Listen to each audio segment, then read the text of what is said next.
好，内阁改组大家在呼了，这个内阁什么东西啊？在搞什么？哦，不，当然也有人讲了，哎呀，内阁换几个人没差了，哦，这上梁不正下梁歪了啊！你说赖清德以这样，他的心态就是这样子啊，对不对？当他心态这样，上有好者，下必有声音者，他配合他就是什么，顺你爱听的话嘛，哈。不过不管怎么样了，哦，说会改组，什么时候呢？823，看大罢免的这个还剩下7个，情况如何啊？那有些财经部会被点名了。啊，包括郭志辉、邱泰源、叶秉成、郑英耀、刘进清啊，有些财经，有些教育啊，那有些卫福啊。那吴思瑶说我们听到了，你们说要下台，我们听到了啊。那另外呢，这个邱泰源啊很绝，这卫福部长那天还讲说少女化问题啊，多办联谊会就好了嘛哈。他的意思说男女不认识啊，所以没结婚就不能生孩子嘛啊。那当然这是原因之一了啊，就是说我们现在的统计的确是结婚以后生孩子的这个比例是多的，就是大部分孩子是结婚后生的啦。我们不像欧洲啊，很多未婚生子啊什么哈，那台湾比较没有这样鼓励。但是呢，你现在目标如果是要少子化，要解救少子化，觉得少子化非常严重，将来没有人交税，将来没人当兵哦，非常严重的话呢，那比如以现在来讲，很多年轻女性去冻卵。有没有冻卵？但他就规定冻卵啊，你不结婚是不能用的。是，单身女子是不能用的。我今天如果是单身，我没有结婚，我不要结婚嘛，但是我想有一个小孩啊，对不对？然后我希望能够把我的卵去这个变成一个这个受精卵胚胎，不行，法律不行。所以你也很奇怪嘛，他非要结婚才能动，为什么才能够使用？那如果是少子化严重，你理论上当然结婚婚生子也许好一点，但是也不见得啊，婚生子那。对小孩就一定好，这个单亲就对小孩一定不好，未必是这样。那个个案每个个案是不一样的了哈，好吧？所以呢，他被这个妇女团体批评了。所以你现在应该改善那个育儿的这个托育的这个设施啊，增加托育的这个福利啊等等。光联谊有什么用哦？所以就被批评了哈。那另外呢，这个教育部长郑英耀也说，他说如果没有办法回应社会的期待，我会知所进退啊。这还算是稍微这个谦虚一点哈。那另外呢，食药署长呢，因为说他们有个员工就把王宏威要资料的这个公文抛在网上了，所以呢说已经记过，而且调职了这个食药署长哦，他说这行为是不对的哈。那另外呢，这个林佳龙哦有没有可能接阁揆哈？那他没有正面回应，他说我们应该朝野团结，争取国际生存的空间啊，讲一个空话。那陈水扁说，不是只有内阁要改组的，立法院应该有人要走了，行政立法都应该有人要走。而不是只是行政的部门改组，我们看一下。部长会担心要打包吗？日前向恒春人拿补助才挺核三，警长郭志辉夸张失言，哀鸿下台。726大罢免失利，内阁改组声浪不断。蓝营点名法务部长郑明谦、外交部长林佳龙、内政部长刘世芳，通通不适任。朝野能够支持政府，能够做好外交，大家不分朝野。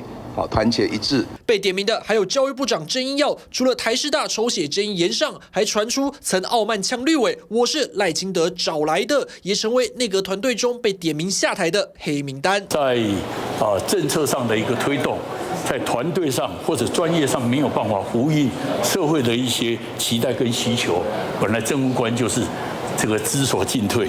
这个我还是这么讲。吕遭再也批评行政不中立的中选会主委李进勇，13号核三说明会更被曝要求民众党主席黄国昌会后才能访问，是因为怕挡到李进勇进场。电视台的地方我们无权也没有必要去做种种的限制，这是误会一场。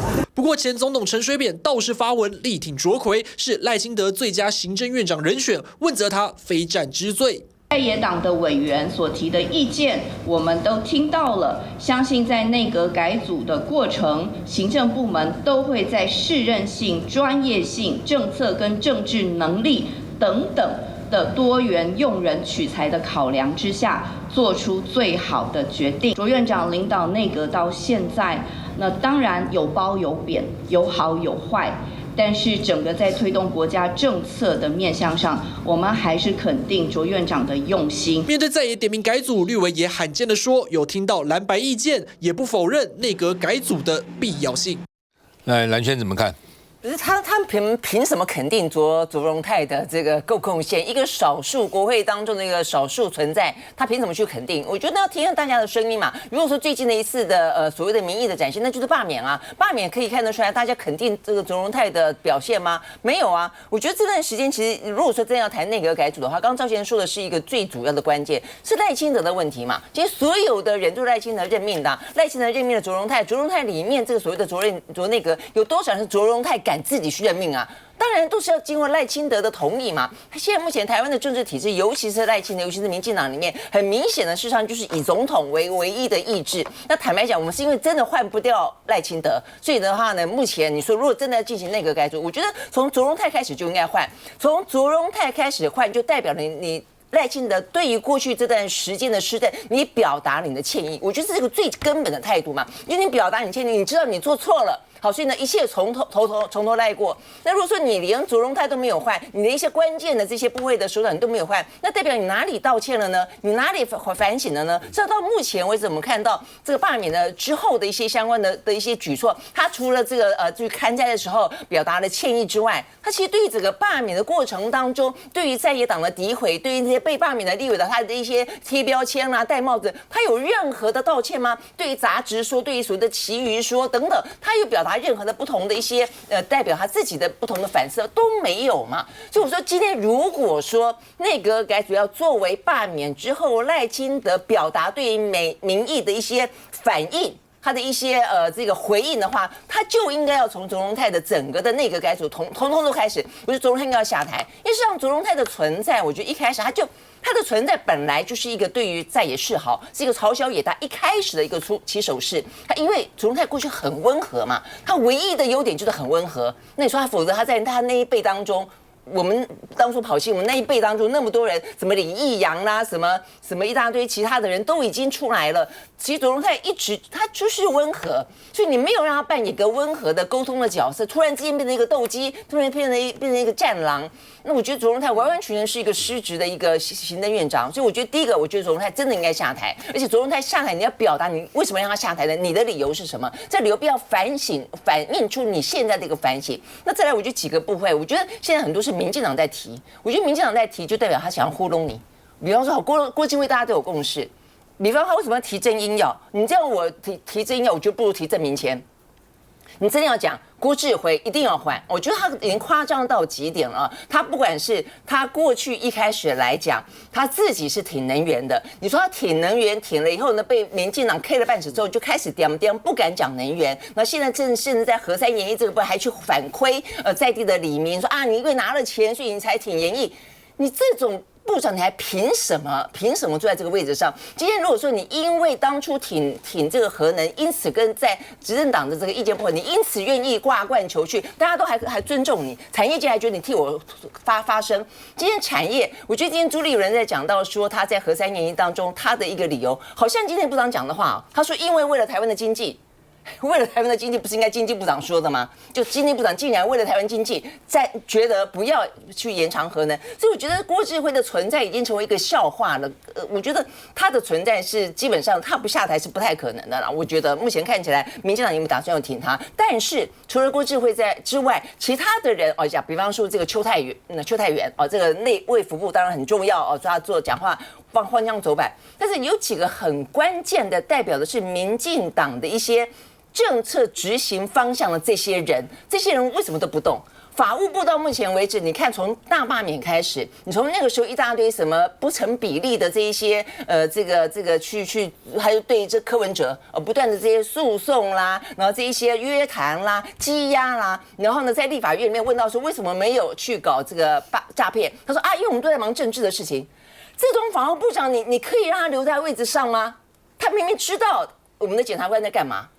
都在搞政治，然后呢，他就放这些人去，那然后你可以坐在位置上，所以我觉得真正几个关键的位置，你应该被点名。比方说刘世芳，坦白讲，过去其实我认为还蛮认真的，而且他是一个历练非常完整的一个，算是民进党栽培起来的人。但现在这段时间太意识形态挂帅了吧？你内政部长事实上是台湾管山管海管最多的，你好好的去管的话，不要管什么中正路要改名啦，管这个什么中华民国人民共和国存不存在啦，你管这些事情干嘛呢？其实我觉得这件事情，你就算不爱他，你要告诉他，现在的意识形态不是我们老百姓所需要的嘛。但是到底罢免之后反映出什么样的一个民意？我认为赖清德必须要正确解读，然后他正确解读的方法必须以他的内阁改组改了哪些人，并且他说了一个什么样的原因来告诉大家说啊，我懂了，我终于知道你们在想什么了。我觉得这才是他最终的意义啊。基本上了哈，就是说，你看这次的大罢免哈，25-0，就表示一个，民进党常讲我们要尊重最新民意，这是最新民意，你等于是全面再次选举。再次选举结果，你大输特输，不是几个部长，你卓荣泰整个内阁要总辞啊，在野党就是要内阁总辞才是要以示负责嘛，你内阁不总辞就是没有负责，不知检讨。赖清德搞的就是任性治国，靠着他自己上面这个横冲直撞、择恶固执，823还继续搞。所以我是觉得说，在野党应该要求是内阁总辞，而不是只换几个部长而已，全部要下台了。那洪为，你那个食药署在搞什么？那个哈，主要是在726之后，那我就有发函给相关的部会哈，那我要查一下，就是有关于就是各部会他们给标案还有给补助的案件，这其实是非常正常的。其实民意代表去索资，那晚会也都知道嘛，过去陈晚会跟王宏威是黑名单，他们很多故意都不给我们啊。那这本来就是我们在做民意代表执行工作哈，一个很正常的工作。但是呢，竟然有这个公务人员呢，在上班时间把我所知的公文PO到他的社群平台上，然后把我大骂一顿啊，说我是在这个选后报复等等之类的。那当然，我是很肯定食药署啊，他们在知道这件事情之后，他们立刻去追查。那果然，他确实，第一个，公务人员不应该随便的泄露这个公务的资料哈。你这个公家的函文，你可以随便，就是他是在电脑上拍，然后放在他的社群平台上。记不记得台积电那个也是，就是在电脑上拍，然后去那个卖给日本人。好，所以呢，这是一件。那另外呢，他也在上班时间发文去批评在野党的立委。那所以食药署还算明快，他们知道，他们调查清楚之后呢，他就有记过处分，而且公开道歉。那我要讲就是说啊，这个政府真的要螺丝要把它拴紧啊。那刚才讲到内阁改组，其实完全都是政治性考量。726大罢免大失败之后，赖清德找谁做祭旗呢？林右昌哈。那接下来823他一定要准备，那823如果还是挂蛋呢？这次难道是赖清德自己请辞吗？他当然不会。所以呢，现在就传出所谓的内阁改组的风声。但是对于内阁改组来说，你只要没有期待，你就不会受伤害。因为刚刚大家也讲了嘛，就是你今天那个改组，显然是现在可能是换汤不换药啊。说听说可能卓荣泰还是把他留下来。如果卓荣泰留下来，你只是做一个小幅的改组，那所谓何来呢？而且这小和改组里面的名单里面除了郭智慧这不用赘述，大家都觉得这个实在很夸张啊。除此之外，郭泰源邱泰源刘进清郑英耀其实在外界来说，并不觉得他们是首要被换的阁员。他当然这次应该如同刚才赵大哥所讲的，应该那个全面改组。但是刚才蓝轩讲得很好啊，这里面争议性更大的，比如说郑明谦，这法务部长最近以来，整个的检调他们的所作所为，不是很离谱吗？那种离谱就是那种政治性的追杀。还有呢，大家说侦查不公开，结果侦查大公开，不但大公开，还用泄露跟案情完全无关的资料。之前对付柯文哲，后来来对付林岱樺，林岱樺也是民进党的，但是只是为了不让你去那个选高雄市长，连人家女性的这个民意代表，男未婚女未嫁，你把一些跟案情完全无关的这些通讯里面的这些私人的这个通话，也都要透过禁检。透过特定媒体，每一个案子都透过这个特定媒体禁检，而且郑明谦多扯，你知道吗？在我质询的时候，他自己说禁检，后大家说禁检是法务部长认证的。请问一下，郑明谦合适吗？他才应该被撤换吧？刚刚讲到刘世芳，不是很离谱吗？明天我们就有诈骗的专案报告。大家现在看到诈骗，请问一下，内政部好也法务部也好，他们有把诈骗搞好吗？越打越炸呀！现在每一天是3、4亿啊被诈骗掉啊，搞到很多人家破人亡。好。如果你今天做这么民怨这么深，然后呢，真的非常不适任的，我请问你一下，为什么刘世芳没有人点名？为什么郑明耀没有人点名？为什么李金勇没有人点名？搞了半天，其他这些点名的根本就是要掩护这些人嘛。所以你会去期待这一次的改组会有什么新的气象吗？不过又是当赖清德的替死鬼而已啊。我为什么说应该内阁总辞啊？最该罢免的就是赖清德，只是因为他受到宪法保障，没有办法。好，宪法规定呢，立法院要2/3立委通过，那是2/3怎么通过呢？不可能嘛，只有期待下一次嘛。那这是民进党占超过1/3啊，所以不可能2/3把赖清德这个提案罢免掉嘛。所以既然罢免，否则的话，以这次大罢免这个成绩，我觉得罢免赖清德是可以过的。但是既然罢免不掉他，那很简单嘛，那你内阁是你任命的内阁总辞嘛。要替大罢免负责啊！你从开始提案就荒腔走板，结果也表示说你的确是荒腔走板，连美国、日本的媒体都觉得你荒腔走板，你还好意思在那边干啊？休息一下再回来。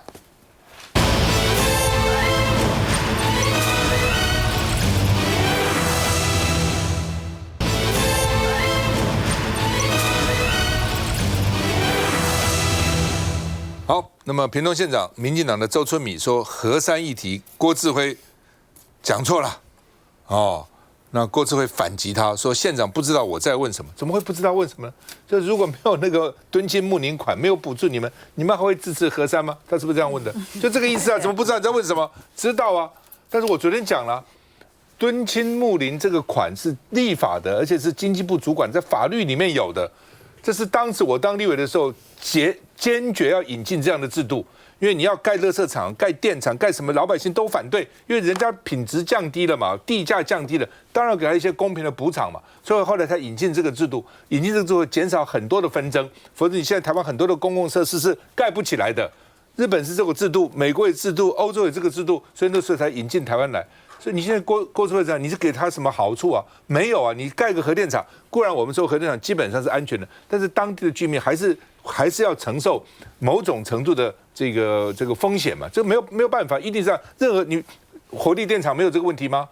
没有这个问题吗？垃圾场没有这个问题吗？焚化炉没有这个问题，都有啊。所以给老百姓一些合理的补偿，不是给他什么多好的待遇，对不对？只是他勉强接受你这个都搞不懂，当什么经济部长？好吧，这个连陆营都受不了，这是讲什么？这个睦邻费是什么意思？所以王世军说：“可恶，傲慢无知，死性不改。”哦，之前我还说你最近有进步了，就搞了半天又这个原形毕露。吴思耀说：“哎，我不是经济部发言人，郭智慧要好好思考问题。”没有人敢听他讲话，对不对？恒春镇长也呛说：“经济部长不要干了，不只是县长、镇长，因为核三就在那个地方嘛。”哦，我去看过核三，苏贞昌当屏东县长有一天打电话给我。我在环保署说：“哎呀，这个邵先生能不能来我们去看一下？因为去看啊，大家都关心这个问题嘛，对不对？然后你怎么样睦邻经费就这个是你给他多大的天的恩惠啊？好吧？那国民党说呢，这个政府是土匪政府哦，你要威胁人家说呢，你核三不想延役你就撤，要把那睦邻经费拿掉哦。侯友宜也说不应该贴标签伤害人民的感情嘛，哦，所以你看搞得这个天怒人怨，蓝绿都骂。”哦，这还在那边干啊？那另外呢，这个好吧，我们先看何智慧。我觉得国部长发表这个谈话实在是非常不妥，很可恶了。这几个礼拜来才夸说你进步很多，才刚夸完，你马上又出状况，而且出这个很莫名其妙的状况，这凸显了原来你郭部长你的心目中。你是那么的傲慢，痛批经济部长郭智慧说，民众对核电忧虑无法解，就是因为他傲慢无知，听不下去的自家人不止王世坚。任何政务官都应当在评论公共政策的时候，更清楚地掌握状况。我再一次说，我不是经济部的发言人，这确实是经济部。郭部长要好好去思考的问题，引发巨大反弹，就是因为前一天郭智慧说，屏东民众支持核电是为了补助。你若把那个敦亲睦邻费摕掉，你看伊会你支持袂？真正啊！被指又失言，郭志辉不这么认为。你认为这个是失言吗？我们在做社会调查的时候，问卷调查的时候，把因变数拿出来，然后再做一次调查，这个会叫失言。民众党主席黄国昌更 po 文批评郭志辉是垃圾部长，以为自己是衣食无忧大老板。郭志辉说：“每一个人对这种议题都有不同的看法。我以前也曾经讲过嘛，横看成岭侧成峰，远近高低各不同。”多次发言引发争议，换阁揆的声浪中把自己推上风口浪尖。叶秀。我要先提就是说郭志辉其实一连串的发言，连民进党都挺不下去那通常我们看到吴思瑶，其实如果上面有交代要硬挺的话，其实他还是会捍卫。可见民进党内部确实有几个必定是小幅改组但是823之后，内阁的改组的幅度，我们就要来看它是不是就是民进党反省的程度人民用无论是第一波72625-0第二波我们看是什么样的状况，但我们非常有信心，大家都非常努力，但我们仍旧不可大意。但大家都在看赖清德怎么样来反省。我们常说卓荣泰他其实个性非常温和，但是卓荣泰过去这1年多来的转变，我们本来期待卓荣泰他是一个跟在野党可以沟通的重要的行政院院长，但是从卓荣泰以下每一个部会首长，刚开始我们讲郭志辉，其实一开始来的时候，大家对他从企业界来应该可以当好经济部部长，但是某一个时间点他突然转型了，他也变成战狼。那一开始的时候，我看到民进党其实也鼓掌叫好，只是后面越讲越离谱，包括菲律宾重电，包括 Intel 变成唐氏症一连串的发言，把睦邻经费，就是说，我觉得民进党整个政府各部会其实除了战狼的个性，针对在野党见佛杀佛，就是把国民党就是当成眼中钉只要我们提的任何政策，其实他都是持反对的意见，包括财化法的处理，包括普发现金，还有包括那个劳工的5天假这些东西，包括财化法，包括劳工假期5天假，包括改善医护人员的这个职场的环境跟薪资等等，这不都是过去长期以来民进党的重要的核心理念跟价值？怎么碰到在野党提的时候，每一个政策都变成他们举手反对，变成这些人都变成是民进党的敌人我觉得这个是在这一次整个国人对于726用投票来反对民进党最主要的原因。但是讲到内阁的改组，郭志辉是大家都挺不下去，因为这个政府没有同理心，施政没有方向。不，基本上为什么会这样为什么会变就有一句老话嘛，就是上有好者，下必有甚焉者。他知道你上面喜欢什么，投你所好，拍你马屁嘛，就是这么简单嘛。如果上面说不可以，要尊重立法院，他下面敢吗？不会的，好吧？河山重启要民众党发起要办公投赖清德说不是公投能够决定的，我吓一跳我以为公投是民进党至高无上的道德我们台湾2300人的前途要靠什么来决定？不是靠2300人自己决定吗？台湾的前途要靠200-300人决定，200-300人怎么决定？就是公投嘛，这是公投民进党什么都是要，公投最早是民进党发明的不是他发明的，他推动的啦非要公投不可。然后现在又说，而且那个时候核四赖清德还带头喊说我们要否决核四，要用公投来否决。公投被你们讲得多神圣不可侵犯多么决定我们的命运，决定了我们的国家，决定我们的前途。然后现在居然说不能，这是科学问题，不是公投能决定的。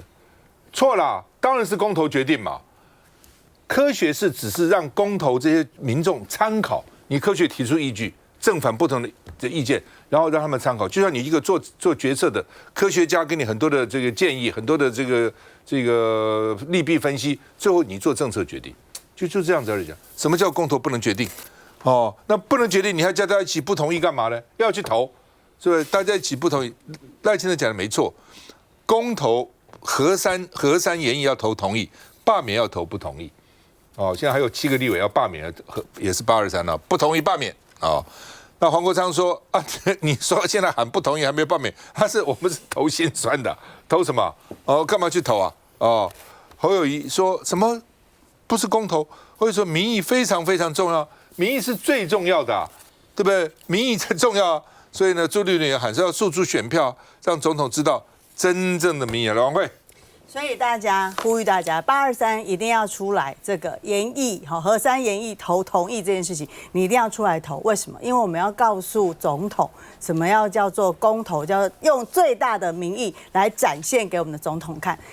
同时，我们要协寻2018年的赖清德行政院院长他当时说用这个以空污为标准最好的能源就是核能所以我们协寻一下当时的这个赖院长为什么呢？如果这一次我要跟大家讲在这几场的一个辩论说明会里面，很清楚的看到其实这个民进党这一次就是不断的用侧翼在洗一件事情比如跟你说这个到底核废料放哪里核废料其实现在核1、核2放得好好的在这湿式储存槽里面，核3的这个还有空间可以放这些核废料所以我们是希望啦刚刚前面大家不断的在讨论就是不管是郭志辉啦、郑明谦啦、刘世芳啦这一些赖清德所这个透过卓院长所任命的这一些官员，为什么他们有一个底气可以这么的傲慢就是因为他们心中刚刚赵大哥有特别提到的，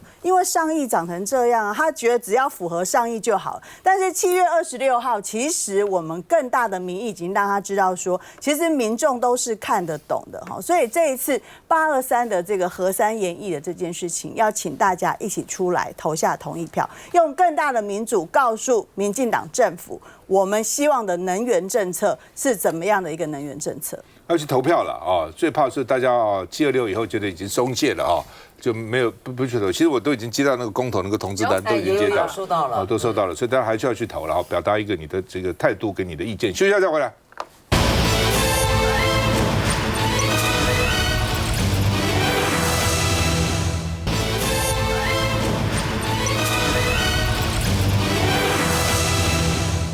好，卢秀燕的粉底液延烧这么多天，他们骂李彦荣，民进党的性平部，所以是陈茂松中常委犯上，这个骂这个王一川，什么不重视性平，讲的好像你自己是圣女，是仙女，是李仙姑一样，怎么可以这样子然后呢，不但如此，因为王世坚在中常会是支持性平部李彦荣的，结果陈茂松中常委还追着王世坚骂这么闲了你看搞共是吧？是怎样所以呢，看起来你想搞共，你先来共你最聪明就追着王世坚骂。好，那赖清德说我们追求进步价值不停，还继续追求进步价值。那不要隔空喊话，要面对面沟通，而且沟通要理性的对话要坚持我们的理念，追求进步价值然后呢，这个赖清德说没有什么辞不辞职的问题啦同志不要隔空喊话，因为有人说王一川应该辞职李彦荣应该辞职都没有辞，都不用辞职，继续干那另外呢，林佳龙说王一川是被误解的，但是很成熟的很成熟，我也不知道这跟成熟不成熟有什么太大关系，我们看一下。这是空安你赶紧手跳。呛香的是民进党中常委陈茂松，他开骂对象是走在前面的王世坚。来，你先讲的啦。来，你听我讲的，你先讲的啦。陈茂松的呼喊，王世坚仿佛没听到，头也不回往前冲。两人从中常会吵到外头，都是为了王一川的粉底液事件。跟王一川同为正国会的陈茂松，会中直言性平部主任李彦荣的做法不对。王一川国管区派去世界征战上节目，一天讲几啊点钟，一句小夸，天生的你就家己的人，就给人家打下去你讲你是大小智的小孩你唔正大，你王一川你生规范何况从党的组织，王一川才是你的上司，讲得好像她是圣女呢，是仙姑呢。党内开撕，没在客气，当事人李彦荣、王一川都在场。据悉，两人并未发言，唯有王世坚帮忙讲话。王世坚就讲，那讲得别，伊那大家安尼讲一声，民党等得衰败啦。王你是不是在讲什么？主席就是说散会了嘛。毕竟会前王世坚就已表态挺李彦荣。社会的判决不是这样怎么会是李彦荣下台呢？但这相挺会不会跟日前王一川呛香要他滚有关系？而身为党内大人的赖主席终于发声：我们都是民进党这个大家庭的一份子，大家虽然难免意见不同，但不要忘记，我们都是兄弟姐妹。王一川在这件事情的表现哈，虽然受到误解，但是很成熟。好像支持他们的人数比较多吧？那我是蛮难过的啦。我的看法说，这是画错重点。赖主席没要李彦荣辞职，但给出3原则盼遵守。只是显然，王世坚和陈茂松此刻仍在气头上。来，肖总，大家可以看到啊，民进党这个风暴啊，它其实不意外啦因为民进党现在从赖清德当总统以来，他整个的情况就是尾巴咬狗。沈伯洋是去年2月1号就职的，然后此后啊，大家可以看到，民进党就整个用沈伯洋式的认知作战，然后再处理整个政务，所以你看了很多人就变成荒腔走板。那为什么会这样呢？因为赖清德从去年1月13票投完以后，他发现说我立法院没有够办啊，那下来我怎么办？他就听信了一些人，就是把国民党某一些立委罢免。那这个由柯建铭在1月13的第2天，他找卓荣泰、找马永成、找赖清德，大家在谈要怎么来罢免。柯建铭自己讲的嘛。那这个过程就知道说，原来他们认为说用这样的意识形态，只要操控年轻人，跟他们一起走的话，一定可以得胜。青鸟飞出来，对，就是青鸟飞出来那就是他们那么信赖曹兴诚、沈伯洋这些人嘛，所以用这个方式玩。那玩到现在，这个战还没有打完，因为还有823嘛，那可是已经强弩之末，大家都已经看出结果了。那赖清德现在当然他不死心了，其实因为这些人有的我们其实都认识很久了王世坚是民进党的元老级的，民进党还没成立，他就在捐钱给民进党那些人选，他是民进党早年的金主，他开一家营造厂很赚钱的。那其实他对民进党贡献很大，可是有谁认识陈茂松？没有，他也是中常委，他是嘉义一个广播电台的主持人，大家可以看到，就是说现在你只要敢去呛王世坚的话，你就可以那个，为什么？因为这表示你在捍卫青鸟的价值啊。王一川也是捍卫青鸟价值，所以当他们用这种戏谑调侃或者很不雅的方式去讲卢秀燕，其实青鸟这部分人是很幸运的。大家可以看到现在台湾的情况就这样。那所以在西方这个叫做尾巴咬狗因为你自己一个执政再怎么样讲是狗咬尾巴，怎么会尾巴咬狗西方政治就把这种叫做尾巴咬狗。当你摇到最后都摇不动的时候，整个政权就垮了。那今天我们看到的情况真的就是这样，很多人我们认识很久都完全不认识。比如说卓荣泰我认识他的时候，他是台北市议洪定国那谢长廷的助理那时候洪定国的助理就是我们的那个韩国瑜韩院长，你知道吗？就立法跟行政院长，就我那时候在跑台北市议会时代的人物啊，但是那个差别非常大。我讲卓荣泰，我讲一个事情，其实很感慨。你如果在立法院你是不够半数，你当然要尊重。阿扁过去提名大法官，国青联盟，但是他是钱不够，国青联盟是够半数啊，就说你能不能选出好的人选，而且去跟立法院做一个协商，他没有。那我有一个事情我印象就非常深刻，去年立法院有一个案子通过以后，又赶快又修正，这个就是 NCC 的组织章程。NCC 组织章程说，你不能再连任嘛，上面就规定。那卓荣泰不愿意，他让副的主委翁博忠你来接主委。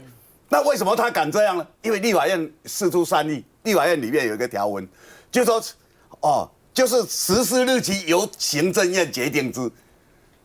卓荣泰说我不决定啊，我不决定，所以我继续任命翁博忠。立法院只好又赶快再修一次法，然后说规定你10月你一定要给我来做。我们看这一次的1万块，为什么立法院要修？说我要求你10月做，就是都因为这样来，那是怎么样？因为我们对你不信任了，已经没办法信任了。那这种不信任的卓荣泰当然应该下台。可是你今天看到整个我们政府的团队，他都变成这样，大家还在受青鸟的主导，然后觉得说我在捍卫青鸟的价值。这种示威，就像王世坚所讲，已经很清楚了，全台湾都知道你这个是错的。可是他们就要硬凹到底，所以看到整个社会的这种仇恨跟对立其实让人家真是无言了。就你刚刚提到 NCC 组织条例因为他们开始的时候，国民党也来征询我的意见，那是好意，你知道吗？因为 NCC 组织条例成立的时候还没有 NCC， 所以呢，就是让你说，等到你认为可以执行的，你再去先把它组起来，委员还有立法院通过等等，他就利用这一条就坏嘛，就是本来当时立法院的善意对他就就君子可欺之以方，钻这个巧门，所以我一看我就说真的是。很可恶，这个很不对。你政府要跟立法院、行政立法院之间，虽然有监督制衡，但是还是有一定的互信嘛。你不可以专门搞这种小动作呢，搞到最后立法院难怪每次都要防止你搞小动作啊，就是这样啊。洪庭，我觉得看到这些新闻，有时候都一则以喜，一则以忧，因为我们一直讲说，一个政党你要越贴近这个社会越好。那我相信这阵子我们的国民看到民进党这个样子，他就会觉得说奇怪。这个民进党是被所谓的这个地下电台派啊、基本教义派啊、还有极右派啦，还有这些所谓政论派把持住了吗？怎么会有这么多的这样的一个仇恨？再回去看政府的时候，坦白讲，我们刚才上一轮在讨论说要不要换阁揆啦，要不要换人啊这些，我自己看的也是喜忧参半，就是说现在上面这些人是这样没错啊，但是你再往下看，他们还有什么人可以换？换了会比较好嘛？但整体看起来，我觉得。我们国家最大的问题就是没有人认真的在解决问题嘛。刚侯慧姐也提到了，这整个的诈骗到现在没有办法处理，然后呢，台南到现在还有多少的屋顶都还没有弄好，就是怎么会有一个政府可以做成这个样子？那我觉得现阶段就是让民众看清楚，就是说你民进党整个府院党到底在做些什么。那我觉得府的部分搞不清楚状况，一直在做国外的迷航。坦白讲，郭志辉我是认为。我是劝赖清德用人不疑，疑人不用啦。因为我讲美国的很多的行政官员根本搞不清楚你们的内政，所以当他在谈判的时候看到说这个国家的这个经济部长没来，他就觉得很莫名其妙，你是不是看不起我嘛？对不对？因为每个国家几乎都是首长跟经济部长去啊，结果我们的经济部长不碰谈判，我也搞不清楚为什么。你用人不疑，疑人不用。他如果真的不够格，你就把他换了；他如果够格，你就让他去吧，不就是这个样子吗？那整个外交的部分，你看到这整个人世间的内斗，包括郭志辉去吃饭这些事情，我相信都是民进党里面内部丢出来的，甚至连外交部这个什么开会啦，或换临时去换这些，我都认为都是内斗在换，都泄露出来，这些不是我们能知道的事情啊。那你看到就是说，整个民进党府院党整个都在内斗，然后呢，最妙的事情是主歧视者还是极鹰派，那你真的会为这个国家的未来感到忧心。继续再回来。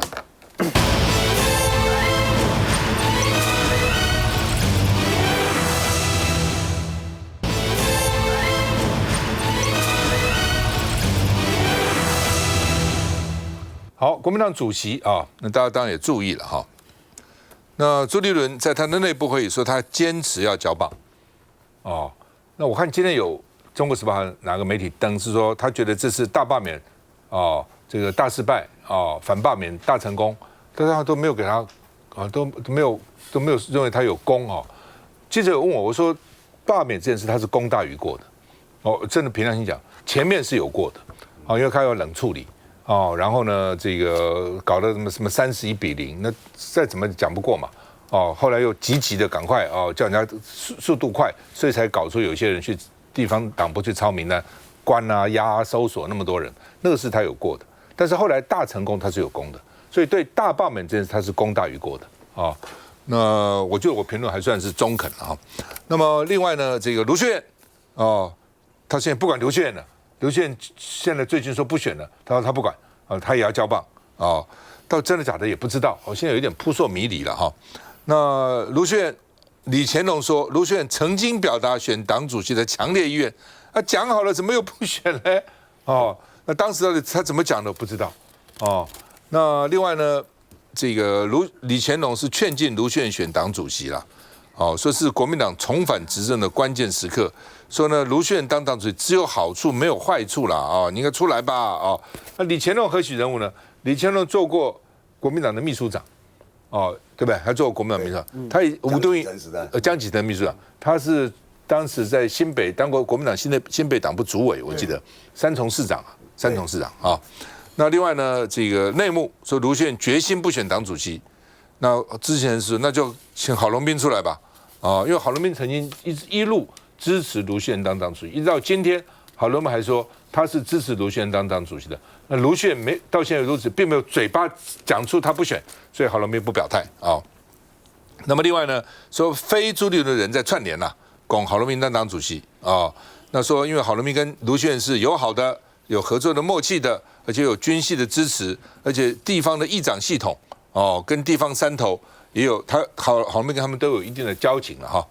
那另外呢，这个蒋万安因为很多人蒋万安也不错蒋万安明确表态说，我完全不考虑参选，我现在是把台北市这个治理好，为台北市创造最大的福祉那另外呢，刘秀燕今天到行政院会丢了3个直球，他今天亲自去参加那周荣泰说呢，这个卢秀燕提到总预算创新高，财发法跟计划的这个补助相关的问题呢，他丢出来然后呢，周荣泰说我们要共同解决问题，不是你来创造声量。我们看一下。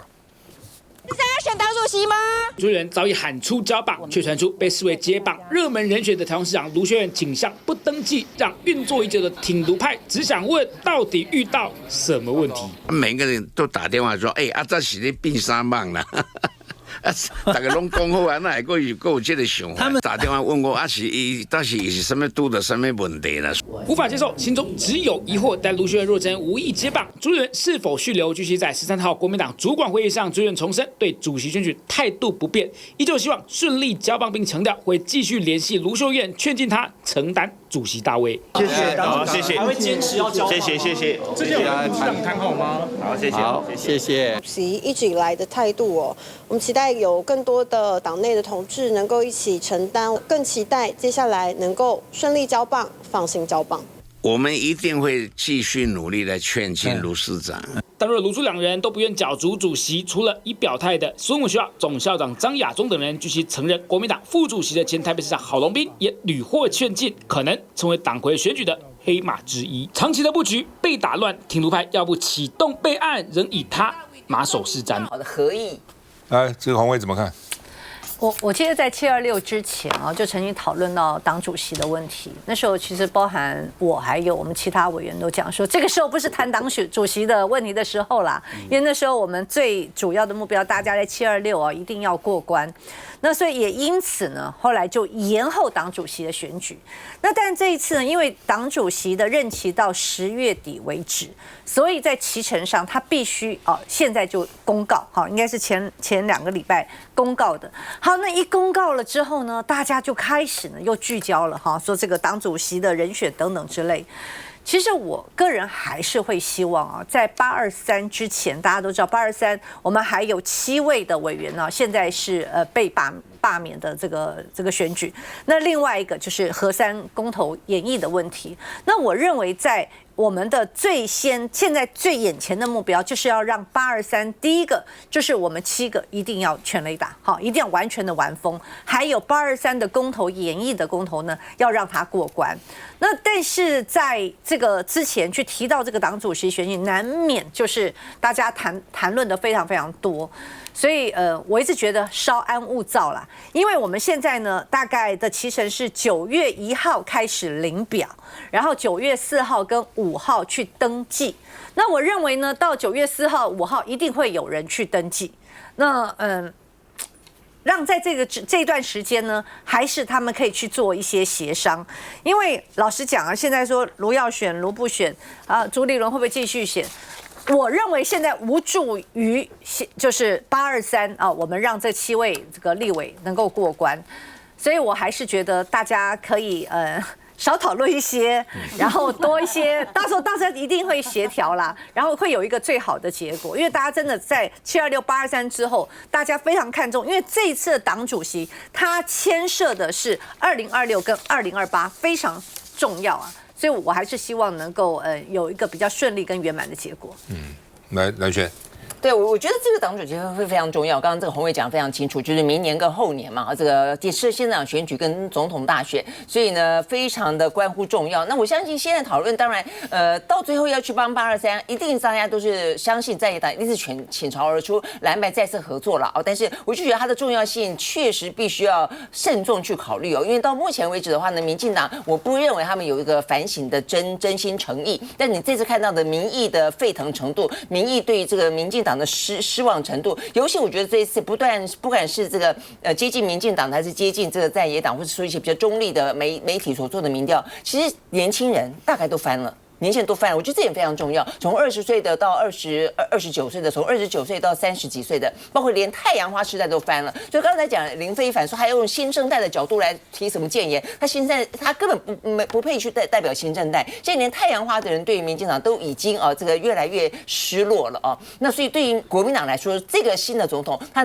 新的党主席能不能够去召唤出找回这些年轻的选民，然后巩固重新国民党的这些选票，非常重要了。但你说朱立伦适不适合再出来？他说他不愿意了啊。那当然有一度有人说这个卢秀燕跟这个朱立伦有点合意啊，这个谈到什么东西？但是我认为经历过那么多事情了，朱立伦的交棒事实上是应该的，可以让国民党重新再起。